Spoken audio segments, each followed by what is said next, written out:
let's solve the drug problem here in the USA once and for all.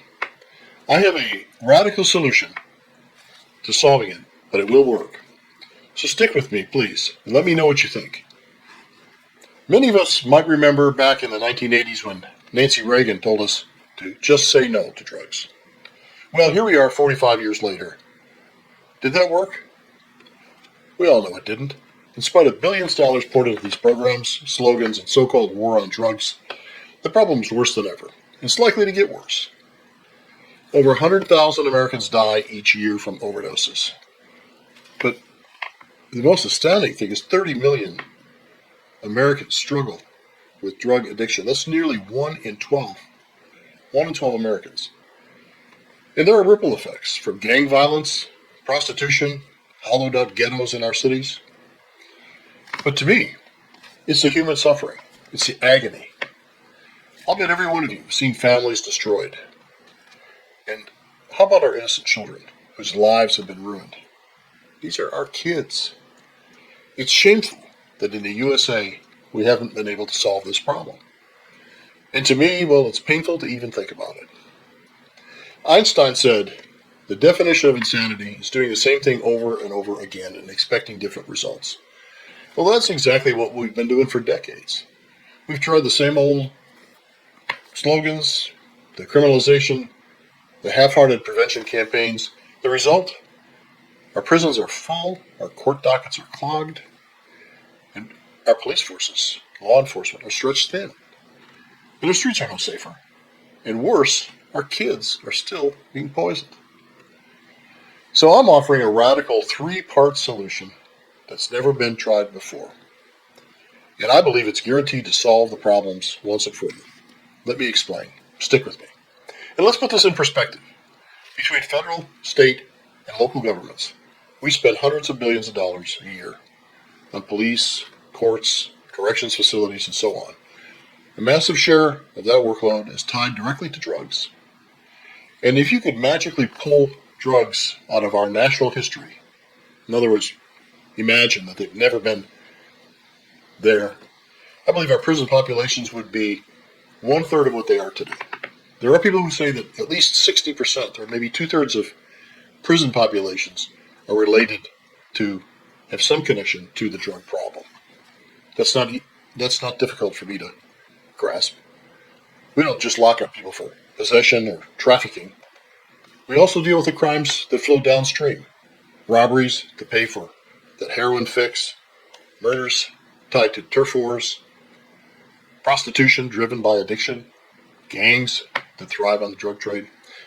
The entire system, from the beat cop to the prison guard, is bearing the weight of a problem we've never had the courage, in my opinion, to attack head on. So let's attack it head on. Let's call it what it really is, a true national emergency. And bear with me on that because there's an explanation due for that. This is a 3-part solution. Declare a true national emergency with extraordinary powers.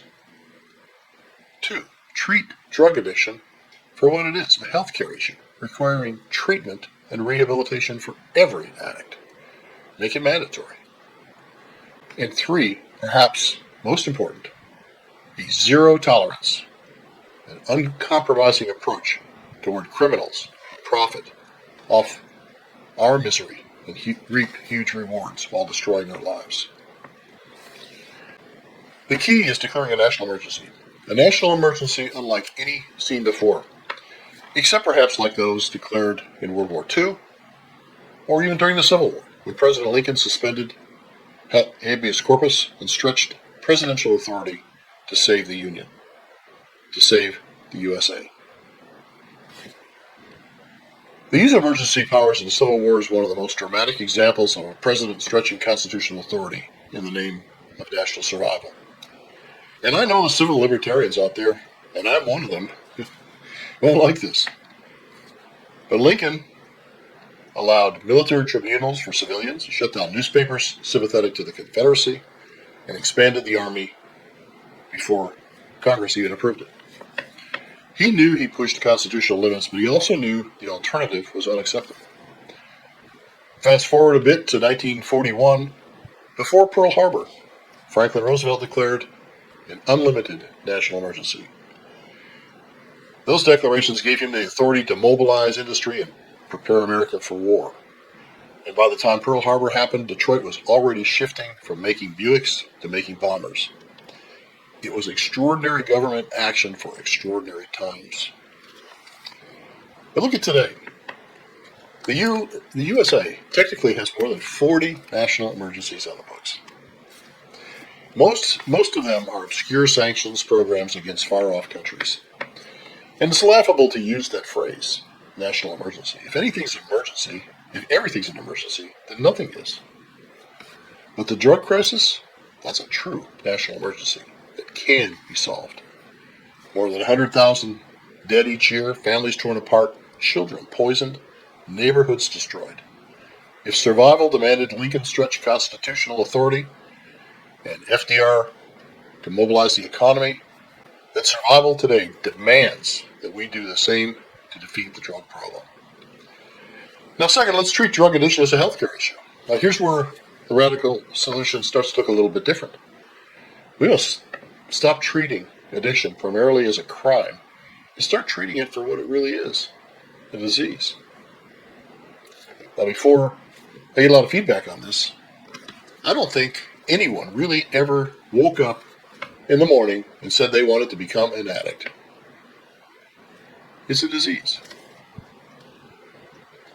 No matter how you get it, it's still a disease. So this means building what I like to call rehab campuses on a large scale.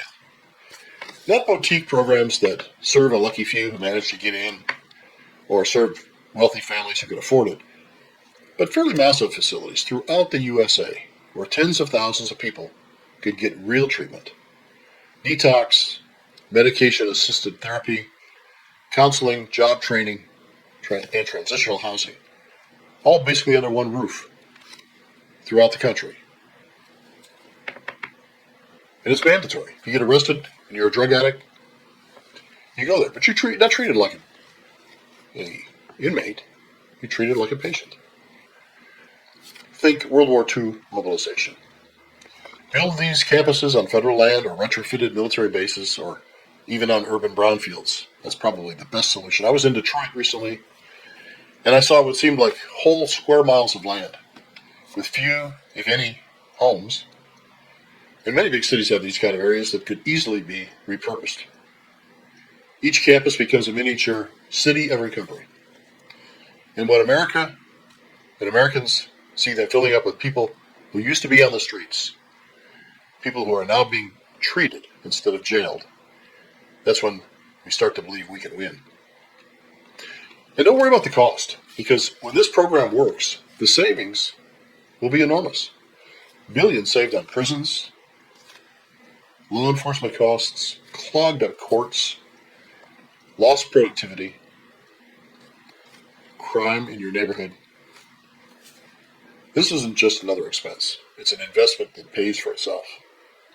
Now let me be clear, there's a serious part 3 of my program, and that's a decisive crackdown on traffickers. Because not everyone caught up in drugs is a victim. There are traffickers and dealers who profit off human suffering. People moving 50 kilos of heroin or pumping fentanyl into our neighborhoods should be dealt with harshly. In a true national emergency, these criminals don't get to walk free because of some legal technicality. If you're poisoning our kids, we'll deal with you swiftly and harshly. Just as Lincoln curtailed habeas corpus to preserve the Union, we may have to temporarily stretch civil liberties for high-volume traffickers in order to preserve the survival of our nation today. And we need to get tougher on traffickers in other countries who are shipping this crap to our shores in massive quantities. Take a look at this video. This is real footage of our military taking down a fast boat loaded with drugs. These kind of boats are common. They're built specifically, sometimes for one-time purposes. And one makes so much money, they can build this boat and then sink it and build another boat. But until recently, we've stood by and let them run. This kind of decisive action may not look pretty, but it looks effective. and it sends a clear message. Some people will hate that, and some people will say it's a step too far. Fine. Tell me in the comments. And I'll ask you, which matters more? Protecting a technicality or protecting our families and saving 100,000 lives a year? And here's the key point. Cut the profit motive out and the whole trade shrinks. Many might recall Prohibition from their American history. When alcohol was illegal, organized crime thrived. It was repealed 13 years later, and the mob lost its biggest cash cow. The same principle applies here. Hammer the traffickers where it hurts, cut off their profits, and send them to jail. Cut off demand by treating addicts as victims of a disease. And I should add, regulate where it makes sense, including ending the fight against cannabis at the federal level. It's just not in the same category. And free up resources to go after the real killers: fentanyl, heroin, crystal meth, and so on.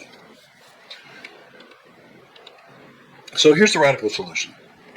Declare a true national emergency with extraordinary powers, with the purpose of saving lives and restoring dignity to our country.